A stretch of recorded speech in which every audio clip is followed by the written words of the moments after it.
Arcadian Vanguard presents the Wrestling News in your daily wrestling newscast for Tuesday, May 27th, 2025. Good morning, I'm Mike Sempervive. We begin today with Monday Night Raw, streamed live last night on Netflix from the Yuengling Center in Tampa, Florida. In the main event, Seth Rollins won a Money in the Bank qualifying triple threat match over Sami Zayn and Finn Balor, pinning Balor after curb stomping him on a steel chair that Dominic Mysterio had attempted to toss to Balor. After the match, CM Punk laid out Rollins and celebrated to end the show. In the show opening promo, Rollins addressed the crowd along with Paul Heyman, Braun Breaker, and Bronson Reed, vowing to qualify for Money in the Bank and go on and cash in on whoever he wants.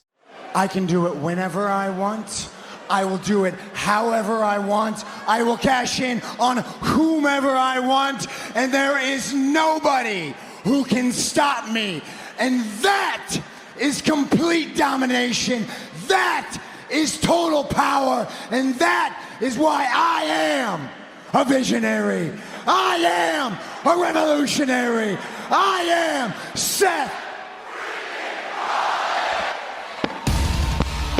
Well, quite the way to kick off Monday Night Raw tonight. Seth Rollins claiming that this group is here to secure the future of our entire industry. Power, control, and domination. In another Money in the Bank qualifier, Penta won out over Chad Gable and Dragon Lee after outside interference from El Hijo del Vikingo. In other results, Kairi Sane beat Liv Morgan after an accidental distraction by Roxanne Perez. The New Day retained the World Tag Team title in a triple threat with the War Raiders and the Creed brothers, and Rusev defeated Akira Tozawa by submission. Rusev refused to let go of his submission hold of Tozawa until Sheamus ran in to make the save and chase Rusev off. In an update on Jim Ross, the AEW announcer announced yesterday that he was scheduled to undergo surgery this morning for colon cancer. Ross was diagnosed with the disease on May 15th. Ross stated on his podcast that he expected to be in recovery in the hospital for 6 days and stressed that he does not plan on retire from announcing, stating, quote, "On the eve of surgery, it's crazy to say, but I don't plan on retiring. I plan on getting healthy and coming back to do something in wrestling.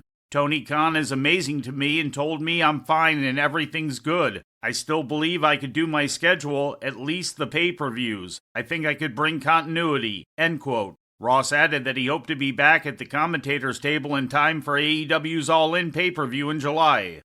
And finally, in legal news, William Billy Jack Haynes is now the target of a civil lawsuit being brought by the family of his late wife, Jeanette Beecraft, who is accused of killing.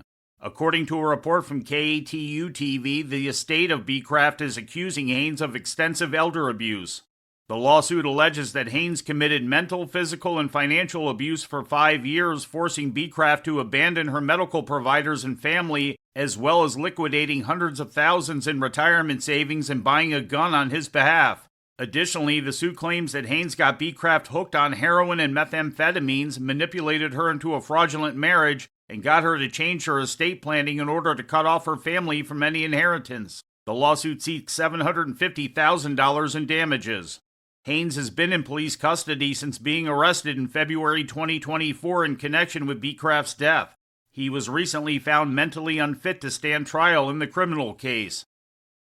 And before we leave you today, we'd like to remind you that however you consume your content, you can find the wrestling news 24 hours a day and 7 days a week across social media. On Twitter, follow us at Wrestling News AV. Our Facebook page is also Wrestling News AV. The Wrestling News can also be found on the Arcadian Vanguard YouTube page, and for those who utilize Amazon Echo devices, just tell Alexa to play the Wrestling News podcast, and remember to make sure you add podcast at the end. Once again, for daily updates, breaking news, and more, follow the Wrestling News across social media. And that's the news for today. If anything happens, we will be here to tell you about it. No clickbait, no paywall, just the Wrestling News. The Wrestling News is a division of Arcadian Vanguard, and the Wrestling Newscast is a production of the Arcadian Vanguard Podcast Network.